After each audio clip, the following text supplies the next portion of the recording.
Hola, quiero hablar acerca de la relación de la formación de un hijo y la relación con el desarrollo de su carácter. ¿Cómo llegué a este tema? A este tema llegué básicamente en lo que fue mis primeras experiencias laborales. Yo trabajaba en un colegio que se llamaba Fe y Alegría y me pareció muy bonita la formación que ellos hacían.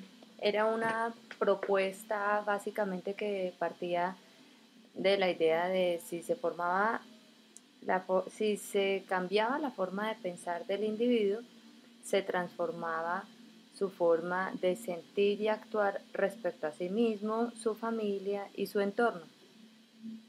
De allí que me pareció un tema bastante importante. Mi primer trabajo fue en ese colegio siendo maestra de habilidades para vivir.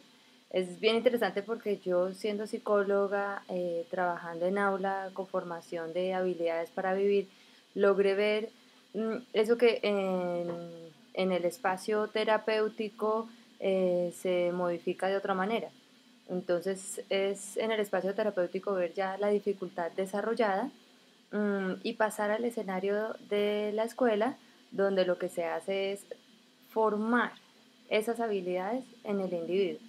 De ahí entonces parto a las reflexiones que se hacen con la Organización Mundial de la Salud acerca de prevenir en salud más que curar en salud y las habilidades sociales como una prevención en salud de las relaciones violentas, del maltrato intrafamiliar, de la depresión, la anorexia, la bulimia, de tal manera que entonces lo que voy llegando a concluir cada vez más es la responsabilidad que tenemos los padres en el ejercicio de educar a nuestros hijos.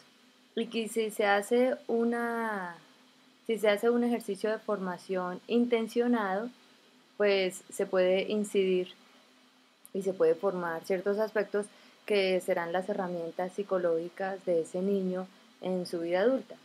De tal manera, también están, digamos, como los avances de las investigaciones de las consecuencias de las pautas de crianza, digamos que son investigaciones que se hacen transversales, donde se identifica cuáles son los factores que los padres privilegian cuando educan a un hijo.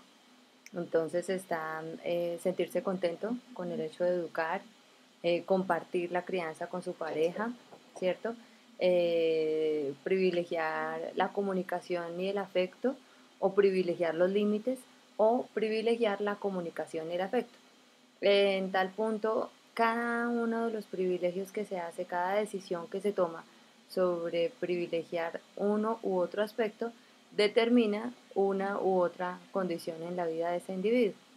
Sabemos que se puede hablar de la identidad de los Ceballos, la identidad de los Recio, la identidad de los López, la identidad de los Villota, la identidad de los colombianos, la identidad de los mexicanos, la identidad de los europeos, la identidad de una persona, de tal manera que las condiciones donde se genera la identidad.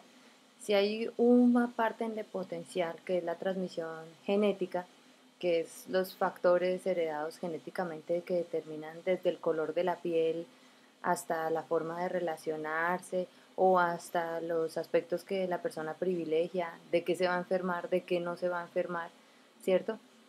Eso por un lado.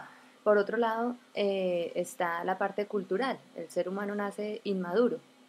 Quiere decir que en el ejercicio de desarrollarse de los 0 a los 21 años va incorporando la cultura. Primero incorpora la tecnología del lenguaje, luego incorpora el manejo de las emociones, que está el hemisferio cerebral, el cerebro emocional, que es el que se comparte con los mamíferos. Sin embargo, también está una herencia cultural, que es cómo se viven determinadas circunstancias de la cotidianidad. Hace un tiempo unos psicólogos empezaron a hablar de los patrones culturales, eso fue en 1975, donde empezaban a generar, empezaron a encontrar unidad de aspectos que se presentaban en las personas conforme la cultura en la que estaban desarrollándose. Y a partir de ahí se desarrolló un test psicológico que se llamaba el test de la aldea o el mundo imaginario. y partía de la base que como se formaban las fichas en un tablero pues de tipificado, con unas fichas tipificadas, la casa, las empresas, las personas, tipificado para que pudiera evaluarse el test más fácilmente, porque si no, si todo fuera variable, no se podría identificar y medir ciertos factores, por lo que se estableció unidad en lo que se iba a presentar, en cómo se iba a presentar, en qué iba a significar cada uno de los aspectos que fuera colocando el niño o el adulto en el tablero para formar su aldea. Y de esa manera se llegaba a la conclusión de que así estaba formando su yo. Y cuando se hizo el testeo, se aplicó, digamos, con personas europeas, norteamericanas e italianas, y se vieron ciertos aspectos comunes a esas personas, independientemente de la familia a la que cada uno pertenecía. Quiere decir que la transmisión de la herencia cultural se hace en la casa. Y si es así, entonces hay cosas que se transmiten, que los padres transmitimos a los hijos intencionalmente y naturalmente.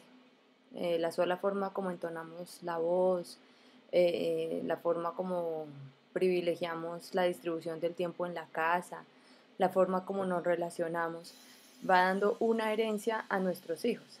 De tal manera que ahí tenemos un espacio en el que los padres podemos intervenir y es en la forma como vamos a educar a nuestros hijos. Pensando en estas reflexiones y en el ejercicio del trabajo que hice en,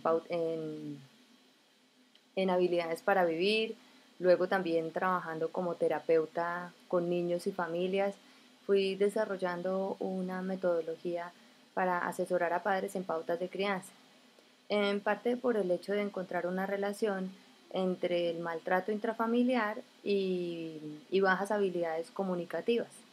Entonces me daba cuenta que era una herencia que se transmitía de padres a hijos. Y cuando se empieza a trabajar en todo lo que es a nivel mundial, por la Organización Mundial de la Salud, por la UNICEF, la ONU, empieza a trabajar en todo lo que es derechos de los niños. Pero cuando se trabaja derechos de los niños y se limita el castigo físico como forma de enseñar a los niños, a veces me daba cuenta que los padres se quedaban sin herramientas para poder formar a ese individuo. Lo que me daba a entender es que tener un método restrictivo de formación de un hijo y cambiarlo a un método democrático, donde hay diálogo, donde hay normas consensuadas, donde la importancia de la palabra y el acuerdo con el otro es fundamental. Padres que habían sido educados en patrones muy autoritarios no lograban establecer ese tránsito y se volvían padres permisivos. Dejar hacer, dejar pasar. Y cuando ya la situación se salía de control, entonces empezaban las citaciones en los colegios, los conflictos sociales de ese muchacho que no tiene límites. De ahí que sigo preguntándome y he seguido trabajando en cómo desarrollar un método con los padres que les ayude a tener la importancia de las normas, los límites que son fundamentales para el desarrollo del individuo en un ambiente de cordialidad, de comunicación, de afecto, donde se permita que desde su base más primitiva del desarrollo, sus primeros años, a sus funciones superiores hacia los 21 años, el niño logre ir incorporando cada vez más herramientas psicológicas y asumiendo cada vez mayores responsabilidades en su núcleo familiar y en el núcleo social en el que se desenvuelva. Esa es la propuesta que tengo para ustedes.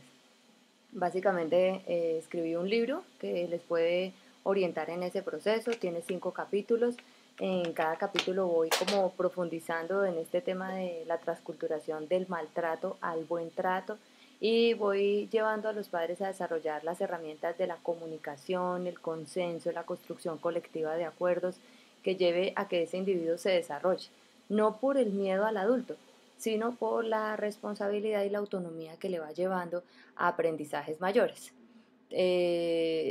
También está un curso que puede ser de un mes o puede ser de 3 meses, el tiempo que los padres necesitan para incorporar las herramientas, donde se establecen test, reflexiones sobre su propio proceso de maduración, de crianza con sus padres. Y también está un espacio de asesoría virtual, así como estamos en este momento estableciendo, el cual pues estableceríamos una cita y yo les haría un acompañamiento más cercano. El punto es que así como podemos prevenir y enseñar las habilidades que yo le enseñaba a los niños en Fe y Alegría, y la idea era transformar su pensamiento, su sentimiento, para transformar su accionar en relación con los otros. Así se puede prevenir problemas de comportamiento mayores. Entre estos, pues también poder manejar la hiperactividad desde las pautas de crianza. Sí, porque muchos padres se sorprenden con este tipo de trastornos y sienten que no saben qué hacer. Yo sé qué hacer con esos hijos y yo les podría dar la asesoría. Voy a estar la otra semana, lunes, miércoles y viernes de 2 a 5 en Skype. Me pueden buscar por moniceballos@hotmail.com para que hagamos una charla. A los padres que les he estado enviando el material, los test, me gustaría que los respondieran, que me los enviaran para poder hacer un encuentro cada vez más puntual y más cercano sobre su necesidad particular como padre, o la necesidad particular que tiene con su hijo, o la necesidad particular que tiene su hijo de formación suya. Gracias y buen día.